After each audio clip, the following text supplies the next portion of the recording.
सभी को जोहार।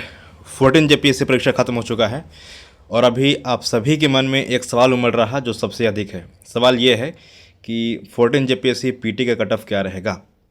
अभी आप, मैं जानता हूँ, जब भी यूट्यूब खोलते होंगे तो आपके सर्च बार पर सबसे अधिक सर्च करते होंगे जेपीएससी एक्सपेक्टेड कट ऑफ।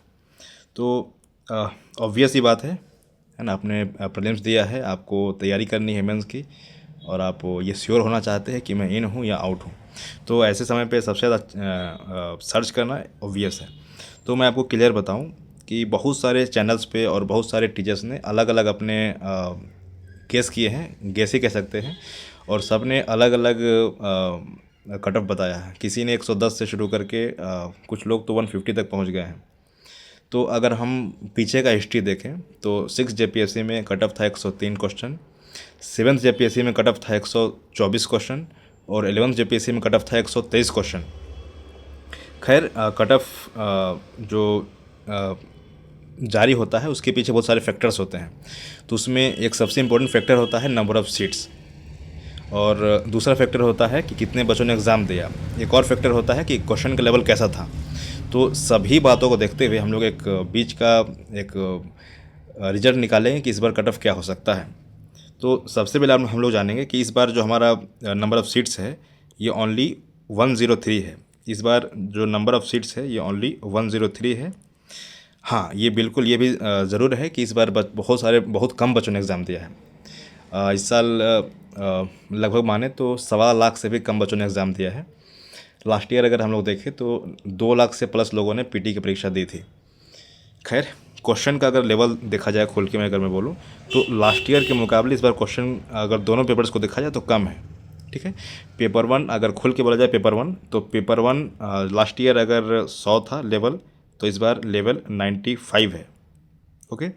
हाँ, लेकिन अगर पेपर 2 के लिए हम लोग बात करें, जो झारखंड जीके है, इसमें इसके लेवल को एक ही बार में आकलन कर पाना बहुत बहुत ईजी नहीं है। क्यों? क्योंकि लास्ट ईयर झारखंड जीके में जो 100 क्वेश्चन थे, वो 100 क्वेश्चन, 100 के 100 क्वेश्चन आपने कहीं ना कहीं देखा था, सुना था। लेकिन इस बार 100 में से 75 से 80 क्वेश्चन ऐसे थे जो सभी पढ़ने वाले बच्चों से बनने वाले थे। लेकिन बाकी के लगभग जो 20 थे वो क्वेश्चन किसी से नहीं बनेंगे। अगर उस क्वेश्चन पर अगर किसी ने बी लगाया, सी लगाया, और अगर उनका तुक्का लग गया है तो वो अलग सी बात है। लेकिन वैसे क्वेश्चन नहीं थे इस बार, लगभग 20 में बोल रहा हूँ, पेपर 2 में झारखंड जीके में, जो सभी लोग एग्जैक्टली कहीं ना कहीं जो पढ़ के गए हैं या कहीं ना कहीं देख के गए हैं। तो वो क्वेश्चन सभी के लिए नए थे, उसमें जिनका तुक्का लगा है वही लीड ले पाएंगे। तो सभी बातों को देखते हुए, एनालाइज करते हुए मैंने एक फाइनल एक चार्ट बनाया है कट ऑफ का। मेरा उम्मीद है, और फिर एक्चुअली बहुत सारे रिसर्च के बाद मैंने ये रिजल्ट निकाला है कि कट ऑफ जो है वो इसके बीच रह सकता है। तो अगर आप यूएनआर हैं तो आपका कट ऑफ मेरे अकॉर्डिंग साथ में विथ लॉजिक, है ना, कुछ लोग है सीधे 110 बोलते हैं, कुछ लोग सीधे 150 बोलते हैं ना, तो विथ लॉजिक विथ प्रैक्टिकल इस बार कट ऑफ 133 से 138 के बीच हो सकता है। अगर आप यूएनआर हैं तो आप, अगर आपके 133 से 138 क्वेश्चन सही हो रहे हैं तो आप प्री के लिए, मेंस के लिए आप क्वालिफाई हो सकते हैं। आपको मेंस की तैयारी शुरू कर देनी चाहिए एज सुन एज पॉसिबल। अगर आप ईडब्ल्यूएस से है या फिर ओबीसी यानी BC1 BC2 से हैं, तो अगर आपके 131 से 136 के बीच क्वेश्चन सही हो रहे हैं तो आपको मेंस की तैयारी बहुत जल्द शुरू कर देनी चाहिए। हाँ, ये भी तय है कि जो यूएनआर है और ईडब्ल्यूएस ओबीसी है, इनके मार्क्स बहुत बार सेम होते हैं ना, तो या तो इसके बराबर रहेंगे ओबीसी के भी कट ऑफ, या फिर उससे 1 या 2 क्वेश्चन कम हो सकते हैं। अगर हम लोग बात करें एससी की, तो अगर आपके 128 से 132 33 तक अगर आपके सही हो रहे हैं तो आपको तैयारी हर हाल में शुरू करनी चाहिए। अगर आप एसटी कैटेगरी से हैं और अगर आपके 122 से 126-27 के बीच में अगर सही है, एवरेज अगर 125 बोले, तो आपको प्रीलिम्स मेंस की तैयारी शुरू कर देनी चाहिए। शुरू क्यों करनी चाहिए मैं बताता हूँ।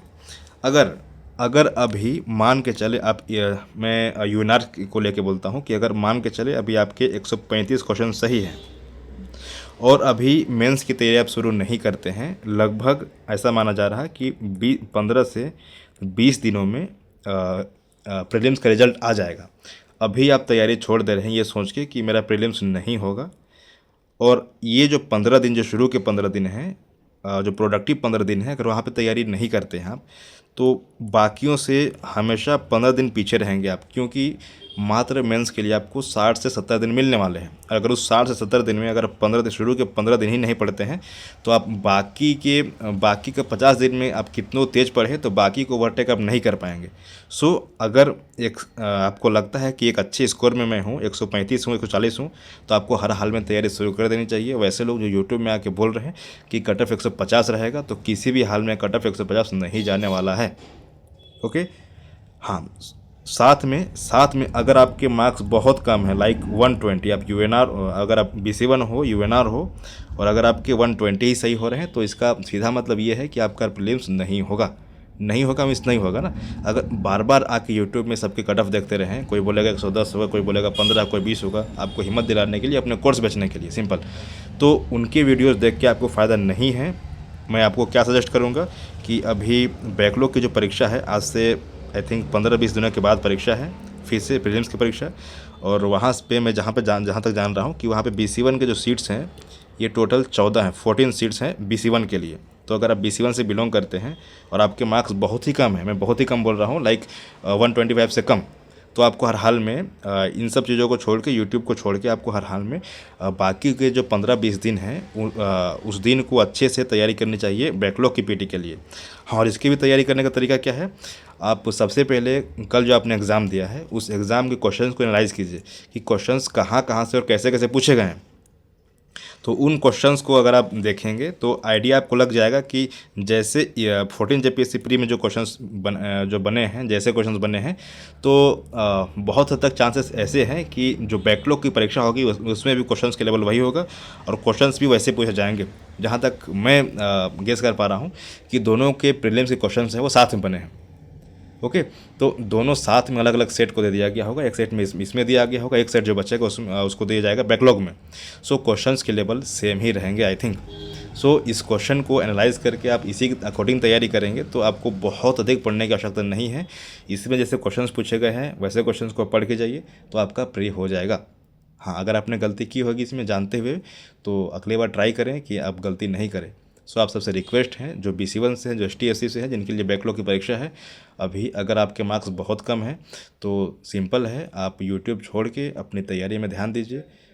आपके लिए बेस्ट टाइम है रिडेम्पशन का। इस टाइम में आपने जो गलती किया है, अभी आपको जो फील हो रहा होगा, मैं अच्छे से फील कर पा रहा हूँ। अगर आपकी परीक्षा बहुत ख़राब गई होगी, लाइक 120, 125, तो आपको बहुत फील हो रहा होगा, आप अभी खुद की नज़र में गिर चुके होंगे। सो अभी वापस से खुद की नज़र में आने के लिए और रिडेम्पशन का बेहतर तरीका ये है कि जो बाकी के जो 17 दिन अभी से आई थिंक बच चुके हैं, उस 17 दिन को अपने लाइफ के बेस्ट दिन बनाइए और इन 17 दिनों में सिस्टमेटिक तरीके से अच्छे से पढ़ाई कीजिए। लगभग डेली आप टारगेट रखिए कि डेली कम से कम 14 घंटा पढ़ा जाए, और 14 नहीं तो कम से कम 12 घंटा तो पढ़ाई जाए, है ना, वो भी तरीके से, तो आपका प्रीलिम्स हर हाल में हो जाएगा। अगर आपने कल 120-25 किया है, तो अगर 14 दिन में आप जाने तो 14 दिन में आप और 15 क्वेश्चन और बढ़ा सकते हैं ना, तो इजीली है क्या 140 प्लस आप हर हाल में पहुंच जाएंगे इन 14 दिन में अच्छे से पढ़े तो। सो जिनके 135 क्वेश्चन सही प्लस सही हैं, आपको हर हाल में टाइम गंवाए बिना आपको मेंस में लग जाना चाहिए, क्योंकि फिर अभी अगर आप टाइम वेस्ट करेंगे तो बाद में फिर से ऑटोमेटिक बाकी से पीछे रह जाएंगे।